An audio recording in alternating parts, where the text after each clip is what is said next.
18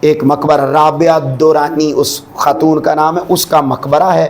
وہ مقبرہ بیٹے بہت کھلا ہے، اسی مقبرہ میں ان کو رہنے کے لیے گھر ملا۔ انہوں نے اپنے گھر کے سامنے ایک پارک بنوایا، باغ بنوایا۔ وہ باغ بنانے کے لیے عبدالحق کس کو لے آئے؟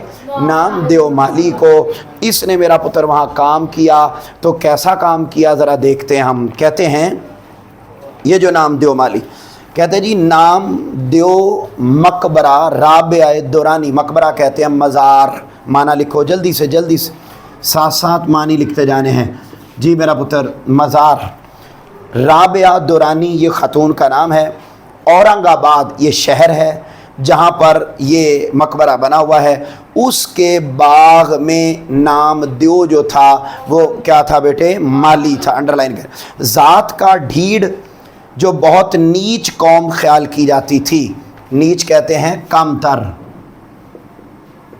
کمتر قوم سمجھی جاتی تھی۔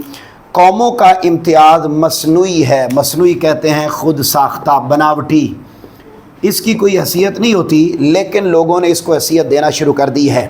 اصل بیٹے کس کا ہوتا ہے؟ رفتہ رفتہ نسلی ہو گیا ہے، یعنی اب لوگ اس کو اہمیت دیتے ہیں کہ یہ اونچی خاندان سے ہے، یہ نیچے خاندان، حالانکہ اس کی کوئی حیثیت نہیں ہوتی۔ سچائی، نیکی، حسن کسی کی میراث نہیں۔ میراث کا مطلب ہے وراثت۔ یہ جو خوبیاں ہیں سچائی، نیکی، حسن، ضروری نہیں ہے کہ یہ امیروں کے ہاں ہو اور غریبوں کے ہاں نہ ہو۔ یہ بیٹے حسن، نیکی، یہ چیزیں غریبوں کو بھی مل سکتی ہیں اور امیروں کو بھی مل سکتی ہیں۔ کہتے ہیں یہ خوبیاں نیچی ذات والوں میں بھی ایسی ہی ہوتی ہیں جیسی اونچی ذات والوں میں۔ یہاں ایک شعر بھی لکھا ہوا ہے کہ کیس ہو کوہ کن ہو یا حالی۔ کیس کہتے ہیں مجنوں کو، بولو کسے کہتے ہیں؟ مجنوں کو۔ کہتے ہیں کیس ہو کوہ کن ہو یا حالی، عاشقی کچھ کسی کی ذات نہیں۔ جیسے عشق مجنوں کو بھی ہو سکتا ہے، کوہ کن کو بھی ہو سکتا ہے، حالی کو بھی ہو سکتا ہے، جیسے عاشقی کے لیے ضروری نہیں ہے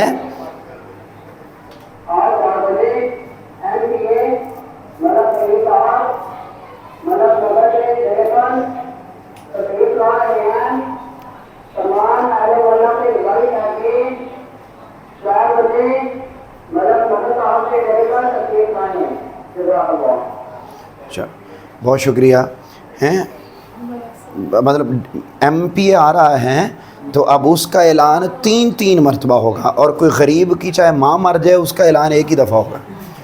ٹھیک ہے، خیر یہاں پر دیکھیں ہم بات یہ کر رہے تھے بیٹے، سمجھو کہتا ہے جیسے سچائی، نیکی، حسن یہ کسی کی خوبصورتی نہیں ہے، یہ کسی کو بھی مل سکتا ہے، ضروری نہیں کہ امیروں کو ملے گا اور غریبوں کو نہیں ملے گا۔ جیسے عشق کسی کو بھی ہو سکتا ہے، مجنوں کو بھی ہو سکتا ہے، حالی کو بھی ہو سکتا ہے، کوئی کن کو بھی ہو سکتا ہے، ایسے ہی خوبیاں امیروں میں بھی آ سکتی ہیں اور غریبوں میں بھی آ سکتی ہیں۔ یہ وہ اچھا کہتا ہے مقبرے کا باغ میری نگرانی میں تھا۔ میری سے مراد کون؟ مقبرے کا باغ میری نگرانی میں تھا، اس میری سے مراد کون سا بندہ ہے؟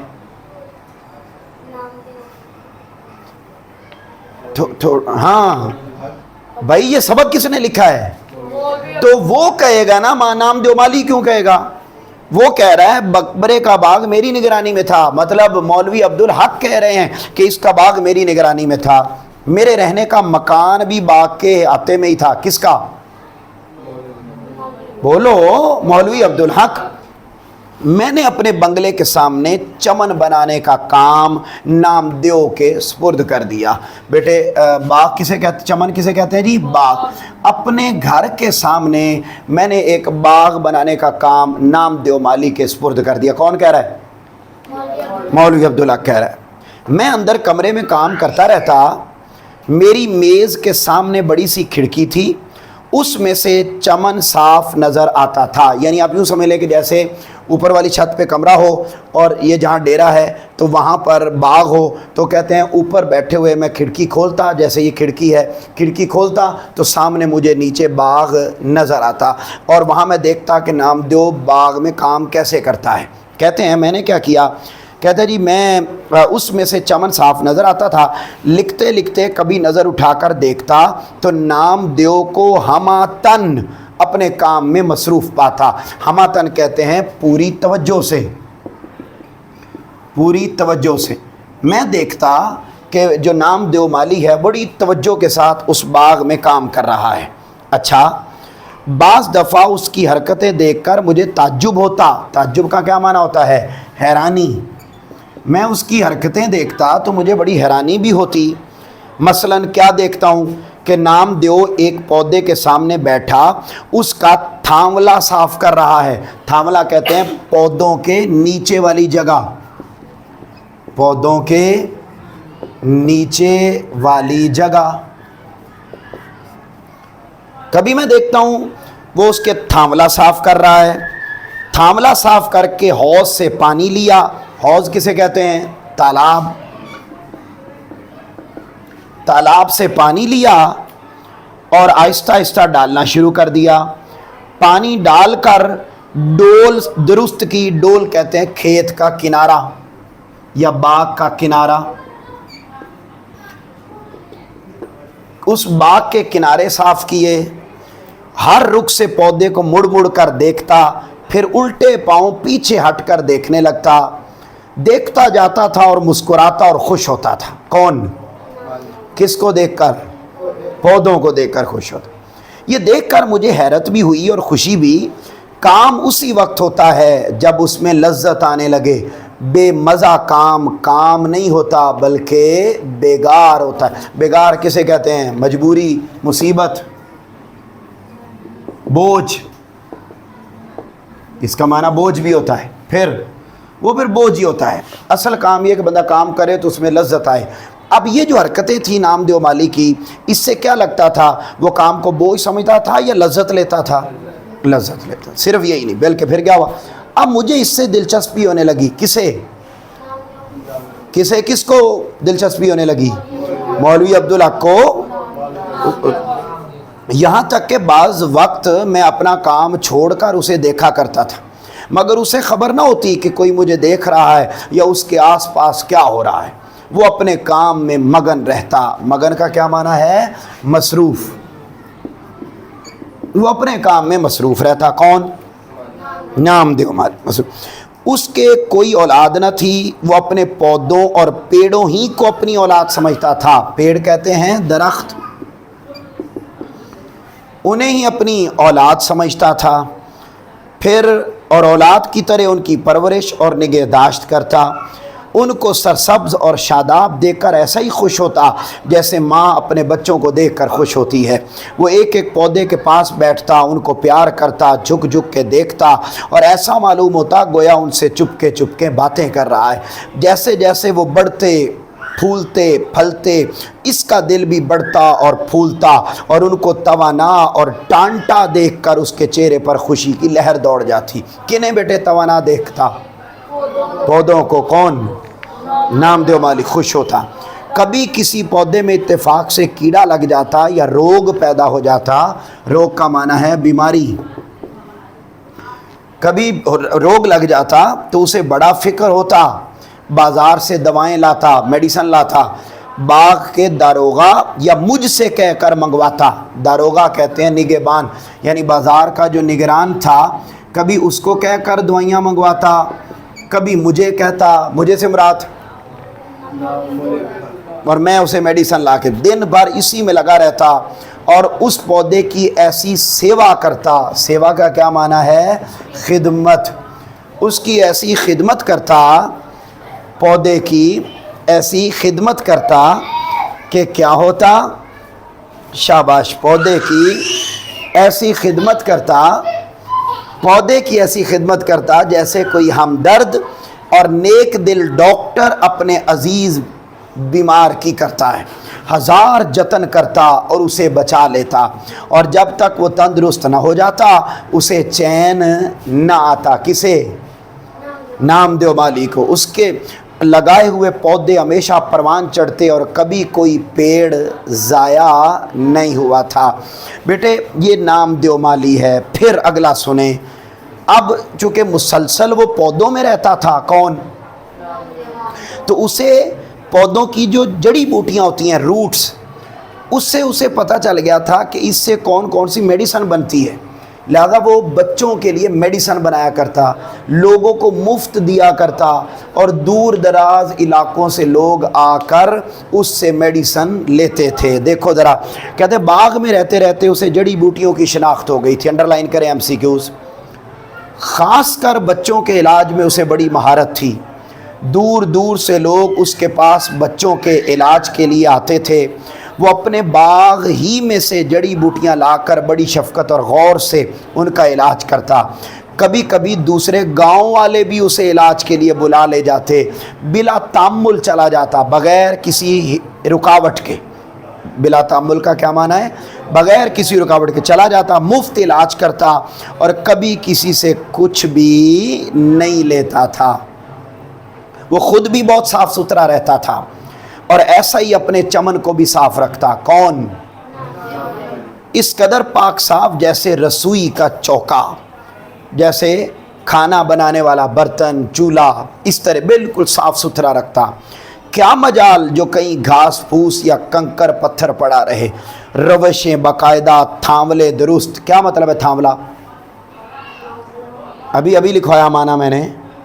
تھاملہ کسے کہتے ہیں؟ پودے کے نیچے والی جگہ۔ اچھا، وہ بھی صاف، سینچائی، شاخوں کی کانٹ چھانٹ وقت پر، جھاڑنا بوارنا صبح و شام روزانہ۔ غرض سارے چمن کو کیا بنا رکھا تھا؟ آئینہ۔ آئینہ کسے کہتے ہیں؟ شیشہ۔ جیسے شیشہ بالکل چمکتا ہوتا ہے، ایسے اس نے اپنے باغ کو بھی صاف ستھرا رکھا ہوا تھا۔